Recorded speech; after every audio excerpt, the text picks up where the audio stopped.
이제 9월을 마무리하면서 보내주면서 연불리의 비밀 노트를 열어보도록 하겠습니다. 네, 염이사님 나와주셨는데요. 이번 주도 이슈가 많았죠? 네, 이번 주도 상당히 좀 많았는데, 근데 정말 큰 이슈는 그 중국이 경기 부양책을 쓴 거예요. 사실 이제 다들 깜짝 놀랐죠. 그러니까 부양책을 써도 일시적으로 하지 않을까 뭐 이랬었고, 사실은 보통 이런 발표는 4분기 정도에 많이들 하는데, 네. 좀 이제 시기도 되게 좀 의아한 거죠. 보통 9월에 이런 것들을 잘 발표를 안 했기 때문에. 그래서 그만큼 이제 중국의 부양책이, 그러니까 어떻게 보면 이제 서프라이즈 효과를 좀 내면서, 그렇죠, 서프라이즈. 중국 증시가 정말 이제 저점 내에서 최근에 한 10% 가까이 급등하는 그런 양상을 좀 보였고요. 또 한 가지가 지금 마이크론이 그래도 다행히 정말 좋은 그 모건 스탠리의 겨울 보고서를 좀 반박하는 우리가 이제 기대했던 그 내용을 그대로 좀 언급을 해줘가지고 정말 다행이었고, 또 배터리 관련주에 영향을 준 테슬라도 네. 최근 주가 좋은 게 3분기 이제 전기차 판매가 괜찮을 것 같다. 이런 이제 내용들이 나오고요. 네, 맞습니다. 그래서 외국인들이 정말 엄청나게 팔다가 목요일 날은 이제 4,800억 사면서 순매도가 이제 조금 진정되는 그런 모습도 나왔고요. 그리고 이제 금투세 이슈는 여전히 있긴 있지만 네. 어쨌든 금투세의 유예 가능성이 조금 높아지고는 있는 것 같아요. 지금 분위기상. 근데 아직 물론 결론이 난 건 아니지만 일단 이제 시행 가능성이 좀 낮아지고 있다 보니까 코스닥이 그래서 좀 최근에 분위기가 좀 살아나고 있다. 그래서 전체적으로 그동안 우리나라 증시가 정말 뭔가 기댈 것도 없고, 많은 분들도 사실 이제 보면 뭐 개인 투자분들이 기분 좋을 일이 별로 없었잖아요. 그리고 거래 대금도 많이 침체돼 있었는데, 그래도 이번 주는 어쨌든 좀 뒤늦었지만 한국, 그 다음에 중국 같이 이제 못 올랐던 나라의 증시가 좀 모처럼 그나마 좀 웃었던 네. 한 주가 아니었나 이렇게 말씀드리겠습니다. 네, 비유가 참 좋은데요. 중국 금리 인하 결정에 대해서 좀 더 자세히 알아보고 싶은데, 이게 보면 이제 지준율 인하랑 190조 원에 달하는 유동성 공급, 이게 지금 골자인데, 그러면 경기 부양책 효과가 어느 정도로 있을 거라고 예상하세요? 그러니까 사실 그동안 중국이 뭐 금리 인하도 했었고, 뭐 지준율도 낮추고 부양책을 안 쓴 건 아니에요. 뭐 상반기에 많이 말씀드렸지만 이구환신이라는 용어 아마 기억하실 네, 거예요. 기억해요. 그거 이제 헌거를 새 걸로 바꿔주는 네, 정책인데. 헌집 줄게, 새 맞습니다. 거다. 예. 근데도 줄게. 효과가 없었어요. 그런 걸 했는데, 그러니까 뭐냐면 시장의 평가는 그거 가지고 안 된답니다. 그러니까 뭔가 중국 정부가 안 좋으면 이제 한 번씩 부양책을 쓰는데, 그걸 부양 효과라기보다는 그냥 방어하는 효과만 있었던 거죠. 근데 이번에는 왜 다르다고 생각을 하냐면, 그 중앙 정치국 회의가 열렸거든요, 이번에. 근데 시진핑 주석이 직접 언급을 했어요. 기존에는 5% 성장 목표를 달성하기 위해서 뭐라고 했냐면, 우리 다 함께 노력합시다. 약간 좀 추상적이죠. 뭘 어떻게 하겠다는 게 아니라 그냥 노력하자. 근데 이번에는 정확하게 넣었어요. 재정 지출을 보장해야 된다. 그러니까 정부가 돈을 풀어야 된다. 그리고 그거를 그 하는 이제 목표를 어디로 잡았냐면 이제 부동산으로 잡았어요. 그러니까 이게 달라진 멘트예요. 그러니까 약간 두루뭉실한 멘트가 아니라 직접적으로 뭐가 문제인지를 정확하게 이제 집어낸 거죠. 그래서 거기에 돈을 투입을 하겠다. 그래서 이번에 뭐 190조 원에 달하는 유동성 공급, 이 부분도 물론 이제 있기도 했지만, 네.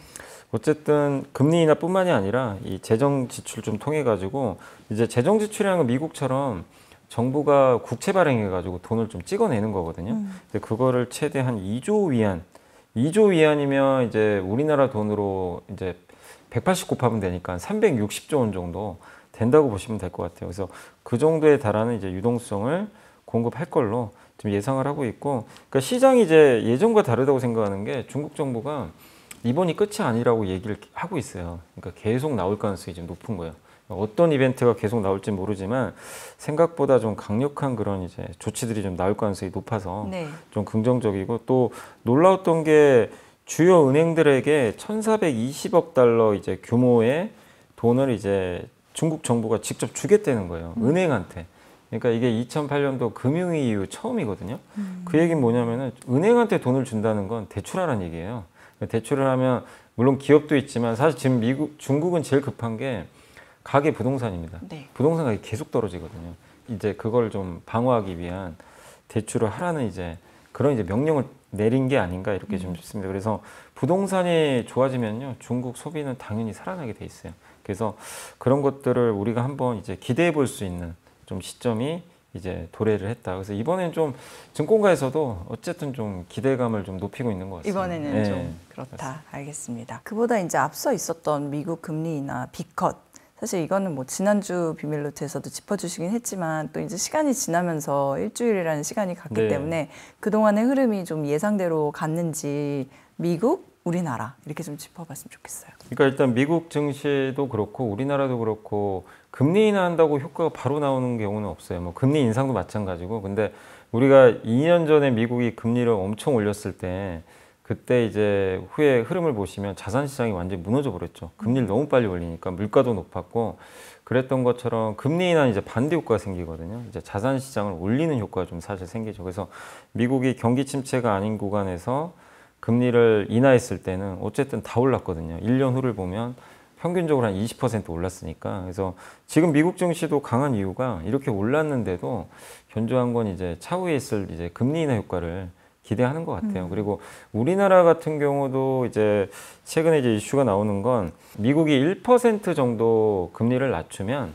이제 우리나라 같은 경우 수출이 한 0.6% 정도 증가를 한다고 합니다. 네. 그래서 앞으로 2.5% 정도 낮출 거니까 그러면 1.5% 이제 수출 증가 효과가 좀 생기거든요. 근데 이게 왜 중요하냐면 요새 우리나라 증시가 좀 빠졌던 이유 중에 하나가 수출 모멘텀 꺾이고 있다. 이 외국계 이제 그 투자 은행들이 그렇게 좀 보더라고요. 근데 미국이 금리를 이렇게 일단 세게 낮추기 시작을 하면 한국의 수출이 좋아지고 그리고 이걸로 인해서 또 금리 인하가 되면 미국의 달러가 약해지면서요.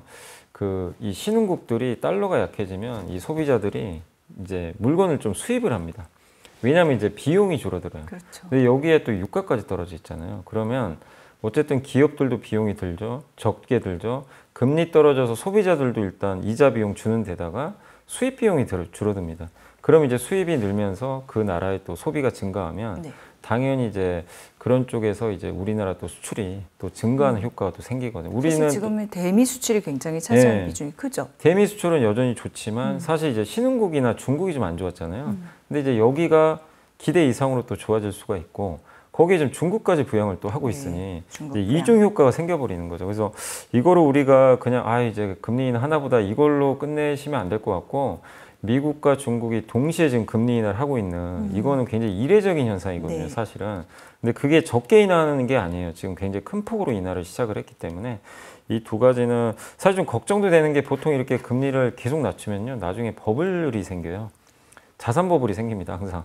그래서 21년도에 기억하실지 모르겠지만 메타버스 버블 한번 터졌죠. 그때가 제로 금리 기억하고 싶지 때잖아요. 않네. 예. 근데 그걸 만든 이유 중에 하나가 너무 낮은 금리였어요, 사실은. 네. 근데 금리가 싸게 이제 낮아지면 어디선가 버블은 사실 항상 좀 생기거든요. 근데 이게 중국까지 이렇게 이제 낮추기 시작한다는 건 상당히 어쨌든 이제 자산 시장에는 좀 긍정적으로 작용할 수 있다. 다만 이제 이게 시차는 좀 존재한다는 건 염두를 해두시면 좋겠고 증시도 좋고 또 우리나라 수출 경기도 더 좋아질 수 있는 그런 모멘텀이 나올 가능성이 높아진 것 같습니다. 시차는 어떻게 보고 계세요? 보통 이제 우리나라 수출이 증가하는 게 미국 금리 인하고 나서 2달에서 6개월 요 사이에 이제 반영이 된다고 하더라고요. 그래서 네. 늦으면 이제 반년, 네. 빠르면 이제 2달 후부터 이제 반영이 된다. 근데 이게 중국까지 낮췄기 때문에 이번엔 좀 빨리 좀 수출 증가 효과 생기지 않을까 이렇게 생각은 하고 있습니다. 네, 그러면 이제 4분기 중에는 아마 조금 감지가 되겠네요. 네. 알겠습니다.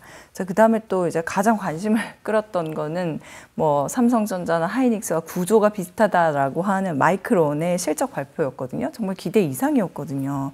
이것도 주가가 그래서 급등했다면 네. 초반에 말씀하셨지만은 모건 스탠리가 예고했던 겨울 걱정 안 해도 되는 거예요. 그 겨울이 오긴 올 수도 있어요. 지금 뭐 실제로 PC나 모바일 수요가 안 좋은 건 맞아요. 마이크론도 똑같이 얘기를 했거든요. 근데 그 겨울이 와도 따뜻한 겨울이라는 게 다르다는 거예요. 그러니까 모건 스탠리는 추운 겨울을 언급한 거고 이 마이크론의 CEO의 언급을 보면 겨울이 안 올 것 같아요, 사실은. 네. 안 올 것 같지만 온다고 해도 좀 따뜻하다는 거죠. 네. 그러니까 이 공급 과잉이 심하게 와서 디램 가격이 폭락하는 걸 우리가 혹독한 겨울이라고 하는데 그럴 가능성은 좀 높진 않다.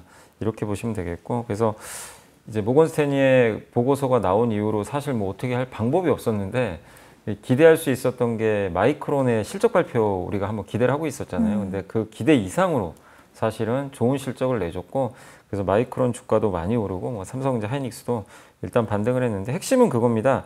AI가 메모리의 겨울을 막고 있는 게 맞아요. AI 수요가 너무 좋아서 지금 HBM 메모리 반도체도 지금 완판이 됐다고 하고 있고요. 사실은 이제 정확하게 수일 공개는 안 했지만 마이크론의 실적 발표 보면서 느낀 게 하이닉스의 경쟁력이 되게 뛰어난 것 같다. 왜냐하면 하이닉스가 마이크론보다 한 세대 앞선 제품을 먼저 항상 내놓는데 이번에도 아마 지금 하이닉스는 이 차세대 버전이죠. 12단짜리입니다. 보통 8단짜리 쓰는데 12층짜리 이제 HBM 메모리를 이번에 공급을 하는데 마이크론 좀 약간 한 분기 더 늦게 나오는 그런 분위기라고 좀 보시면 되겠고 그 다음에 지금 PC랑 스마트폰이 안 좋은 건 알고 계실 거예요. 사실 이것 때문에 좀 빠졌는데 마이크론은 굉장히 낙관적으로 얘기를 한 게 뭐냐면 내년 상당히 좋을 것 같다. 특히 PC를 되게 긍정적으로 봤던 게요.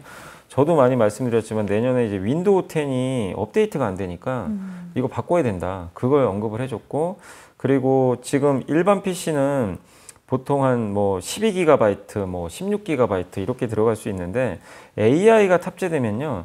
탑재량이 이제 증가를 할 텐데 최대 64GB까지 그러니까 한 3, 4배 정도의 이제 탑재 용량이 이제 증가를 해버리는 거죠. 그래서 그것도 우리는 좀 기대를 하고 있다.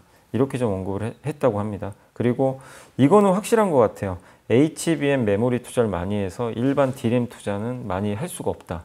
이것도 이번에 언급이 됐고 네. 그리고 HBM은 일반 반도체보다 훨씬 비싸잖아요. 근데 여러분들이 어떤 가게를 운영하시는데 그러니까 치킨집을 운영하는데 3만 원짜리가 있고 1만 원짜리가 있다고 치면 이게 1만 원짜리는 잘 안 나가는데 의외로 3만 원짜리가 많이 팔릴 수도 있는 거잖아요.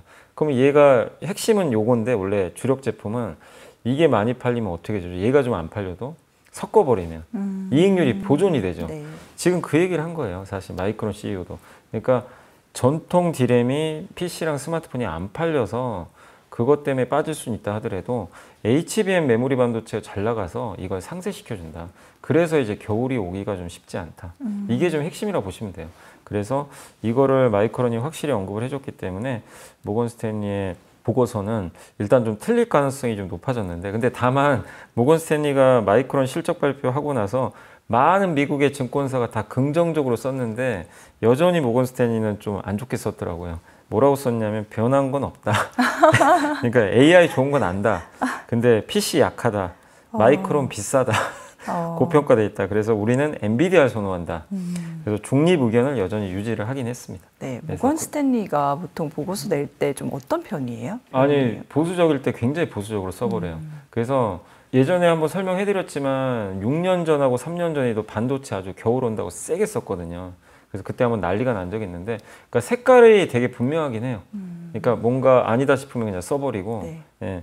그래서 틀린 적도 상당히 좀 많은 걸로 알고 센 있습니다. 만큼 틀린 적도 네. 많다. 근데 또 맞을 땐 또 강렬하죠. 강렬한 네. 그 임팩트가 그렇겠네요. 아니 왜 여쭤봤냐면 모건 스탠리가 이번에 또 미국 자동차 기업들을 향해서도 이게 뭐 투자 의견을 중립으로 낮추고 그래서 자동차주들이 급락했다 이런 얘기를 들어가지고 이게 어떤 배경에서 낮췄고 또 그러면 저희가 생각해 볼 수 있을 때는 현대차랑 테슬라 주가는 그랬는데 여기는 견조했거든요. 이건 또 어떻게 바라봐야 되는 거예요? 그러니까 테슬라는 또 좋게 보고 있어요. 테슬라 여기에 모건 현대차 스탠리. 안 들어가 있지만 이제 미국 기업 중심으로 하다 보니까 네. 근데 다른 이제 미국 자동차 회사는 다 투자 의견을 낮춰버렸습니다. 그 이유는 이 한국과 일본의 자동차 회사랑 네. 전기차 업체 테슬라를 얘기하겠죠. 이들이 지금 약진을 하고 있기 때문에 미국 자동차 회사들이 좀 고전할 것 같다. 이런 내용이 좀 담겨 있고 또 미국 기업들은 재고가 많대요. 근데 사실 현대차 그룹은 재고가 많은 편은 아니거든요. 그리고 가격은 떨어지고 있고 소비자들은 특히 저신용자들 같은 경우는 연체율이 올라가요. 그래서 할부를 이제 받기가 좀 쉽지가 않죠. 할부를 하기가. 그래서 좀 어려움에 좀 직면해 있는 것 같다. 또 미국 기업들 중에 GM도 되게 이제 유명하죠. 그 네. 중국에서 사업을 많이 했거든요. 그래서 중국 사업이 부진하고 그리고 또 중국이 지금 수요보다 생산을 무려 900만 대 더 했다고 합니다. 그러니까 완전한 공급 과잉 상태죠. 이 중국의 전기차가. 그러다 보니까 이런 부분에 있어서 영향을 또 미국 자동차 회사들이 안 받을 수는 없는 것 같다. 그래서 미국 자동차 회사들에 대해서는 그러니까 얼마 전에 반도체 겨울이 온다고 했는데 이젠 또 미국 자동차 회사들한테 또 겨울 얘기를 네. 또 갑작스럽게 꺼내니까 그날 이제 그래서 주가들이 다 급락을 해버렸어요. 사실 근데 이것도 좀 약간 의아한 게 자동차 회사들이 왜냐하면 지금 이제 금리 인하 시작을 했거든요. 그럼 내년은 더 나아질 가능성이 높은데 어쨌든 모건 스탠리는 테슬라는 좋게 썼습니다. 상대적으로 괜찮다. 네, 금리 인하 사이클 초기 단계고 다른 회사랑 다르게 굉장히 좀 우호적인 그런 내용이 좀 보고서 썼는데 어쨌든 이게 맞는지 안 맞는지는 우리가 좀 나중에 또 분석해 봐야 되겠지만 분명한 사실은 현대차의 경쟁력이 확실히 올라간 건 맞는 것 같아요. 이 보고서에도 한국 자동차 제조업체가 시장 점유율을 높이고 있다. 네. 사실 포드랑 지금 현대차 점유율 차가 별로 안 나요. 미국의 어떻게 보면 상징이잖아요. 여기랑 점유율 차가 이제 1%밖에 안 나거든요. 그 정도로 미국에서 약진하고 있기 때문에 또 BMW나 그때 말씀드린 폭스바겐의 위기도 좀 있고 그래서 확실히 우리나라에 좀 기회가 좀 많이 생기고 있는 거는 좀 분명한 그런 사실인 것 같습니다. 네. 그리고 미국이 중국의 자율주행 기술 들어간 차를 판매하지 말라 뭐 이런 규정도 발표를 했는데 그럼 이것도 현대차를 비롯한 국내 자동차들한테는 좋은 거 아니에요? 일단 이제 긍정적으로 저는 좀 작용할 걸로 좀 보고 있는 게 왜냐하면 그 웨이모 있잖아요. 구글의 웨이모가 완전 자율주행차를 만들어서 계속 막 이제 테스트도 하고 실제 운행도 하고 있는데 네. 그 자동차를 웨이모가 만드는 게 아니라 이제 위탁 생산을 맡기죠. 그래서 그 회사 중에 하나가 중국의 지리자동차라고 있어요. 그 이름이 지커인데 이 회사 제품을 이제는 못 쓸 가능성이 높아졌어요. 왜냐하면 미국 상무부가 뭐라고 했냐면 자율주행이나 뭐 이런 스마트카 기능이 들어간 하드웨어는 뭐죠? 자동차죠. 거기 들어간 기술, 소프트웨어까지 그런 것들이 들어가 있으면 판매를 금지한다는 규정안을 발표를 해버렸습니다. 그 얘기는 중국 기술 쓰지 말란 얘기죠. 중국 자율주행차, 전기차 아예 미국에 팔지 말란 얘기예요. 네. 그거랑 이제 동일한데, 그러고 나서 어떤 얘기가 나왔냐면 이제 웨이모하고 현대차가 아직 이거는 이제 양사가 발표한 건 아닌데 이 중국의 지커 전기차를 아이오닉 5로 대체한다는 얘기가 좀 있나 봐요. 그래서 양사가 만났다고 합니다. 이 얘기는 결국 중국에 대한 미국의 규제 때문에 이런 글로벌 자율주행차 회사가 갑자기 이제 공급사를 이제 바꿔버리는 거죠. 여기에 이제 현대차가 들어갈 가능성이 높고 이게 이제 한번 우리가 연결해 보면 스토리가 지난번에 8월 말이었어요. 현대차가 자율주행차를 위탁 생산 사업을 하겠다. 그걸 갑자기 발표를 했거든요. 그러니까 반도체 대신 만들어주는 TSMC처럼 혹시 누가 주문을 해주면 우린 자율주행차를 대신 만들어주겠다. 그 얘기를 했는데 아마 웨이모를 염두에 둔 거 아니었나. 왜냐면 웨이모는 차를 만드는 회사는 아니잖아요. 그러니까 그 파트너로 아마 웨이모를 생각을 하고 우리 자율주행차 위탁 생산하는 사업을 하겠다. 발표를 했는데 그 답이 여기 또 나와 있었던 것 같아요. 그래서 현대차한테는 또 하나의 새로운 저는 좀 먹거리가 생긴 게 아닌가 이렇게 좀 생각을 하고 있습니다. 네. 지금 뭐 제일 또 크게 이제 매크로 거시 환경을 봤을 때 미국 경제 침체가 뭐 오냐 아니냐 이제 이거를 가지고 사람들의 예상이 좀 엇갈리고 있는데 이거를 실시간으로 본다라고 하면은 이게 주간 신규 실업수당 청구 건수를 봐라 뭐 이렇게 얘기를 하더라고요. 이거는 어떤 지표고 또 투자자들은 왜 이거에 대해서 이렇게 관심이 많은지도. 이게 그러니까 매주 목요일 날 나오는 이제 지표인데 여러분도 만약에 이제 내가 회사에서 해고를 당하면 우리 실업수당 받잖아요. 이제 청구를 하죠, 당연히. 그렇죠. 그러니까 미국도 마찬가지죠. 그러니까 이게 왜 중요한 지표냐면 우리가 지금 미국 경기가 침체인지 아닌지 사실 알 수가 없어요. 지나야 압니다, 사실. 그거는. 근데 그걸 알 수 있는 제일 좋은 방법은 실업률이에요. 미국은 실업률이 올라가면 다 침체가 왔어요, 과거에. 그래서 근데 실업률은 단점이 이제 다음 달 첫째 주 금요일 날 또 다음 주죠. 그러니까 다음 주 금요일 날 미국이 실업률 데이터를 또 공개하는데 이 데이터 언제 데이터죠? 한 달 전 거예요. 그러니까 옛날 데이터 가지고 지금을 해석해야 되는 거죠. 그러니까 이게 굉장히 좀 힘들죠. 너무 후행 데이터니까. 그래서 실업률 가지고 하면 뒷북 칠 수가 있거든요. 네. 잘못하면. 근데 주간 신규 실업수당 청구 건수는 매주 목요일 날 그렇죠. 주간이니까. 발표되고 그 주에 실업자들 되신 분들, 해고당한 분들이 신청을 해요. 이 얘기는 뭐죠? 갑자기 해고가 늘어났다는 얘기죠. 이게 늘어난다는 얘기는. 그러면 아, 고용에 뭔가 진짜 문제가 생기고 있구나. 우리가 명확하게 알 수 있어요. 그리고 일주일에 한 번씩 공개되니까 이게 실시간 데이터잖아요. 그러니까 이제 파악하기가 되게 좋다. 이런 내용입니다. 그러니까 이게 그래서 고용의 선행지표거든요. 네. 그래서 우리가 주식 투자할 때는 굉장히 이런 선행성이 좀 중요한 편이잖아요. 그래서 맞죠. 고용지표의 단점이 후행성이에요. 네. 이거를 커버할 수 있는 게 바로 이 주간 신규 실업수당 청구 건수다. 그래서 약간 번거로우시더라도 지금 이제 주식시장에 제일 중요한 이슈는 침체냐 아니냐거든요. 그렇죠. 이거를 그래서 목요일 날 항상 밤 9시, 우리나라 시간으로 밤 9시 반에 미국에서 항상 발표합니다. 그래서 다행히 이번 주에도 또 이게 떨어졌어요. 그러니까 실업수당 청구 건수가 떨어지면요, 안심을 하시면 돼요. 그러니까 그거 나오고 나서 미국장이 또 올랐습니다. 그렇기 때문에 이 지표를 계속 좀 보시면 좀 저는 좋지 않을까. 그래서 이게 만약에 갑자기 급등세가 나오거나 한다면 그때는 안 좋죠. 그쵸. 그래서 실제 그때 8월 5일날 블랙 먼데이 때 이게 그 전주였죠. 그 전주에 목요일날 발표됐을 때 그때 이제 갑자기 해고 건수가 팍 늘어난 거예요. 그래서 이제 시장이 발작한 거거든요. 근데 물론 그때는 허리케인 때문이었죠. 결론적으로는 그래서 일회성이었지만 어쨌든 우리가 이거를 이제는 이제 어느 지표보다 굉장히 좀 중요하게 바라봐야 될 것 같습니다. 네, 여러 가지를 바라보기도 하지만 특별히 이 주간 신규 실업수당 청구 건수 이거를 지표로 좀 중요 지표로 보라는 말씀 잘 들었습니다. 자, 그러면 이번 주 외국인 기관 또 개인들 매수 종목과 상승한 업종 정리해 보겠습니다. 먼저 이번 주 외국인들이 많이 매수한 주식 10개 종목을 살펴보겠습니다.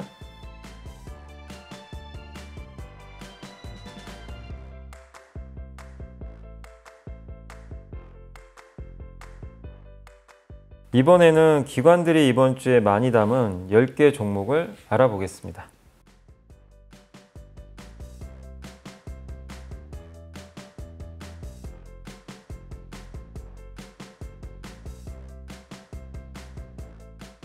이번에는 개인들이 이번 주에 가장 많이 산 주식 10개 종목을 살펴보겠습니다.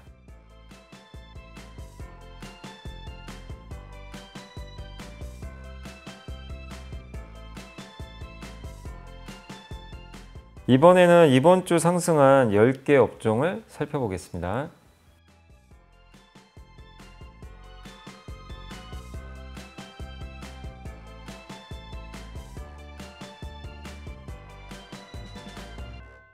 네, 이 상승한 업종 가운데서 좋은 흐름이 더 이어질 수 있다고 보시는 분야는 어디인가요? 이번 주에는 정말 너무 오랜만에 다 IT가 다 급등을 해가지고 정말 이제 좀 다행이었는데, 그래서 이게 어쨌든 마이크론의 실적 발표가 끝났지만 이제 삼성의 실적 발표도 남아 있지만 어쨌든 지금 반도체에 대한 이제 겨울 우려가 좀 이제 잠잠해졌거든요, 최근에. 그렇기 때문에 조금 더 이어질 것 같아서 다음 주에도 여러분들이 뭐 HBM이나 반도체 대표주들 좀 계속 보시면 더 좋을 것 같고요. 그 다음에 이제 이번 주에 확 눈에 들어오는 업종이 하나 있죠. 바로 석유화학 업종입니다. 왜냐하면 여기가 중국 경기를 그대로 반영하는 업종인데 중국이 부양책을 일시적으로 하는 게 아니거든요. 네. 정말 주가가 많이 빠졌어요, 다들. 그렇기 때문에 석유화학의 주가 상승도 좀 더 이어질 것 같고, 또 한 가지가 그 OLED입니다. OLED가 이제 미국이 중국을 또 규제한다는 얘기가 좀 있긴 있더라고요. 그래서 이것도 계속해서 이슈가 될 것 같아서 OLED까지 한번 여러분들 다 들여다보시면 좋을 것 같습니다. 네, 염이사님께서 선정한 이번 주의 보고서 토요일 순서 보고 마무리하겠습니다. 네, 이번 주 보고서는 한국투자증권의 위혜주 연구원님이 쓰신 이제 제목은 위산 분비 억제제. 이게 뭐냐면 이제 역류성 식도염 치료제라고 그러죠, 보통. 여기 이제 위산이 분비하면 굉장히 좀 고통스럽잖아요. 이제 뭐 삶의 질이 완전히 떨어지죠, 사실. 커피도 많이 못 마시고. 네, 그래서 그거를 이제 억제해주는 이제 치료제라고 보시면 좀 좋을 것 같은데, 여기 관련된 보고서입니다. 요즘에 이제 바이오가 워낙 좀 좋으니까 한번 공부 차원에서 보시면 좋은 게, 이게 이 보고서에도 나와 있는데 표가 있긴 있어요. 뭐냐면 감기는 아닌데 기침이 갑자기 잦아졌다. 이러면 이 역류성 식도염을 의심을 한번 해보라고 합니다. 그러니까 자기가 그러니까 사실 이제 감기면 기침이 많이 나오지만 그게 아닌데 나오면 좀 조심을 하라는 얘기죠. 그래서 그 점수표가 있다고 하니까 한번 보고서에서도 한번 그런 거 참고해 보시면 좋겠고, 그리고 어쨌든 이제 이 역류성 식도염에 이제 걸리는 이유 중에 하나가 뭐 야식 후에 바로 눕는다거나 좀 식습관에 좀 문제가 있어서 네. 생길 확률이 높은데, 이게 전 세계적으로 유병률이 13%나 될 정도로 굉장히 흔한 질병이래요. 그래서 어쨌든 지금 시장은 좀 커지고 있다. 근데 이 역류성 식도염의 종류가 두 가지입니다. 비밀환성과 밀환성이 있는데, 비밀환성은 뭐냐면 이제 내시경을 했을 때 위를 봤을 때 상처가 없는 거, 그냥 티는 안 나요. 네. 예, 그 병에 걸렸는데 그거를 이제 우리가 보통 비밀환성이라고 하고, 비밀환성 같은 경우는 비중이 한 60% 정도 되고요. 그 다음에 이제 밀환성은 뭐냐면 실제 내시경하면 상처가 있는 거예요. 그러니까 눈에 딱 보이는 거죠. 아, 이 사람 이게 뭐가 문제 있구나. 예, 그래서 눈에 딱 드러나는 그거를 이제 미란성이라고 합니다. 그래서 이제 이 두 가지로 나눈다라고 좀 보시면 좋을 것 같고요. 그리고 이런 이제 위식도 역류 지장이 생기면 그 점막이 손상되기 때문에 위산이 이제 분비 안 되게 하는 위산 분비 억제제를 치료제로 이제 선정을 해서 의사분이 이제 처방을 해주는 거죠. 근데 이게 총 3세대 제품이 있대요. 옛날에 이제 나왔던 게 이게 뭐냐면 H2RA라는 이제 제품을 옛날에 1976년부터 사용해 왔는데 이게 4시간에서 8시간 만에 위산 분비를 70%나 감소시킨다고 합니다. 근데 이제 이게 왜 지금은 처방을 잘 안 하냐면 2주 이상 사용을 하잖아요. 그럼 효과가 없다고 합니다. 그러니까 내성이 생기나 봐요. 그래서 치료제로서 효과가 좀 없고 소화성 궤양이 재발되면서 좀 불충분한 치료 효과가 생기기 때문에 지금은 처방이 좀 많이 줄고 있대요. 그래서 나온 게 2세대 제품이 뭐냐면 이게 PPI라는 이제 이름을 좀 쓰긴 하는데 이게 이제 1세대 제품의 좀 단점을 이제 없앴던 그런 제품이라고 합니다. 그래서 이걸 좀 많이 쓰긴 하는데 근데 어쨌든 이것도 단점이 있어요. 효능이 좀 늦게 나타나요. 이게 우리가 마시고 바로 좀 효능이 나오면 좋은데 좀 늦고 정해진 시간 내에만 먹어야 되고 밤에 속쓰림이 좀 생긴대요. 그러니까 이런 좀 단점은 있대요. 그래서 이제 나온 게 바로 3세대 제품이 있습니다. 네. 이걸 이제 P캡이라는 용어를 좀 쓰긴 하는데 이건 뭐냐면 효능이 바로 나와요. 그러니까 내가 뭔가 위에 문제가 좀 약간 뭐 쓰리거나 뭐 이럴 때 이거를 일단 바로 먹게 되면 효능이 바로 나타나게 되고 식사 여부랑 상관없이 복용할 수가 있고 밤에 야간에도 좀 속쓰림 개선 효과가 생긴다고 합니다. 빈속에 먹을 수도 있고. 예, 그러니까 좀 가격은 당연히 비쌀 수는 있겠지만 이런 치료제가 이제 나와서 아마 시장은 이쪽으로 가지 않겠냐 이렇게 보고 있고 우리나라에서 일단 2개가 지금 나와 있는데 HK 이노엔의 이제 K캡이란 그런 제품이 나와 있고 그다음 대웅제약에서도 이제 그 제품이 하나 나와 있거든요. 그래서 그 제품들이 최근에 처방이 좀 잘 되고 있고 미국에서는 일본의 다케다 제약이 아까 말씀드린 비미란성 이제 그 역류성 식도염 치료제로 FDA 승인을 받았습니다. 그래서 이제 치료제가 나와 있는데 특히 이제 HK 이노엔 같은 경우는 지금 미국에서 임상 3상을 지금 하고 있고 아마 결과를 조만간 공개를 한다고 하더라고요. 그래서 그 결과가 잘 나오면 이제 미국 FDA 승인을 받게 되겠죠. 그러면 굉장히 좀 또 좋은 모멘텀을 좀 받을 수 있으니까 한번 그 관심 종목으로는 HK 이노엔 한번 이제 좀 지켜보시면 좋을 것 같고요. 근데 우리가 항상 이제 이런 걸 공부하는 이유가 제약은 좀 어렵긴 하지만 시장이 커져야 되잖아요. 근데 1세대, 2세대 시장이 끝나고 이제 3세대 시장이 좀 열리고 있는데 미국 시장에 이제 막 침투를 하고 있기 때문에 국내도 좋지만 미국 시장이 열리고 있다는 점에서 한번 이 역류성 식도염 치료제 시장도 여러분들이 한번 바라보시면 좀 좋을 것 같습니다. 네, 이사님께서 뽑으신 이유가 있었군요. 미국 시장이 열리고 있다를 주목하라. 알겠습니다. 자, 영블리의 비밀노트 토요일 순서 여기서 마무리하도록 하겠고요. 저희는 내일 다시 뵙겠습니다. 고맙습니다. 그 테슬라가 전기차 시장을 선도하니까 근데 이제 우리나라 배터리 회사들 주가가 1년 동안 빠진 이유 중에 하나는 테슬라의 부진이었죠. 테슬라가 만약에 중국에서 좋은 데이터를 만약에 보여주면 아 테슬라는 중국 영향을 안 받는구나, 중국 경기 영향. 근데 여기에 중국까지 지금 부양책 쓰니까 더 기대감이 높아지겠죠. 그래서 한번 이제 그 테슬라의 어쨌든 차량 인도 대수 발표 기대하시면 좋겠고